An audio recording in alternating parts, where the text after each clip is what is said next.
आज हमारी निगाह एक सबक-आमूज़ कहानी पर पड़ी, तो हमने सोचा कि क्यों न इस कहानी को आज की तरक्की याफ्ता लोगों के सामने रखा जाए। आइए कहानी को शुरू करते हैं। चीन के एक गांव में एक खानदान रहा करता था। खानदान में 4 अफराद थे, एक बूढ़ा बाप, एक बेटा, एक बहू और एक पोता। बाप की उम्र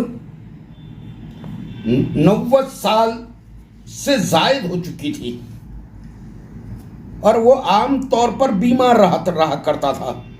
उसकी खिदमत की जिम्मेदारी बेटे पर थी, लेकिन बेटा और बहू दोनों इस बूढ़े की मौत का इंतजार करने लगे, लेकिन बूढ़ा जिंदा ही रहा। तो उसके बेटे ने एक बांस का टोकरा बनाया और इस टोकरे में अपने बूढ़े बाप को लिटा दिया।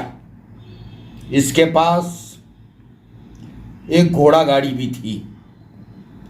उसने टोकरा उठाकर गाड़ी पर रख दिया और अपने बेटे को भी साथ में मदद के लिए चलने को कहा। दोनों बाप और बेटे उस बूढ़े को उठाकर जंगल की तरफ बढ़े।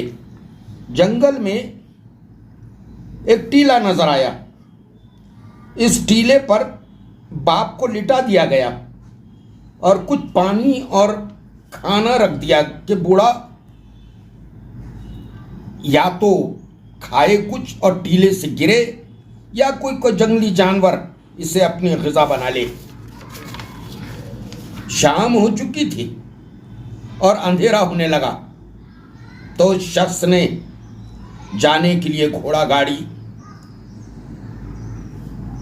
तैयार की और बेटे को आवाज दी, तो देखा कि उसका बेटा वही टोकरा उठाए आता नजर आया। तो उसने अपने बेटे को कहा कि वो टोकरी वहीं फेंक दे, लेकिन लड़के ने कहा, ये टोकरा इसलिए ला रहा हूं कि जब तुम बूढ़े हो जाओगे तो मुझे नया टोकरा बनाने की मेहनत ना करनी पड़े। आज जमाना बदल चुका है, आज भी समाज का वही हाल है।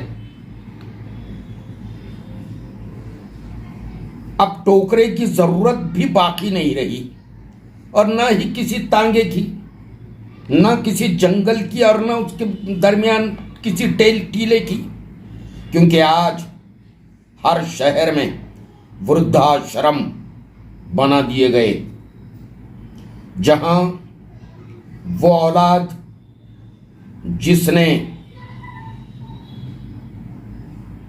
माँ बाप की वजह से जिंदगी गुजारी, माँ बाप ने पढ़ाया लिखाया, उनके लिए शानदार मकान बनाए और जिंदगी का हर सुख देने की कोशिश की, लेकिन आज भी अंदाज बदल गया, लेकिन हालात नहीं बदले।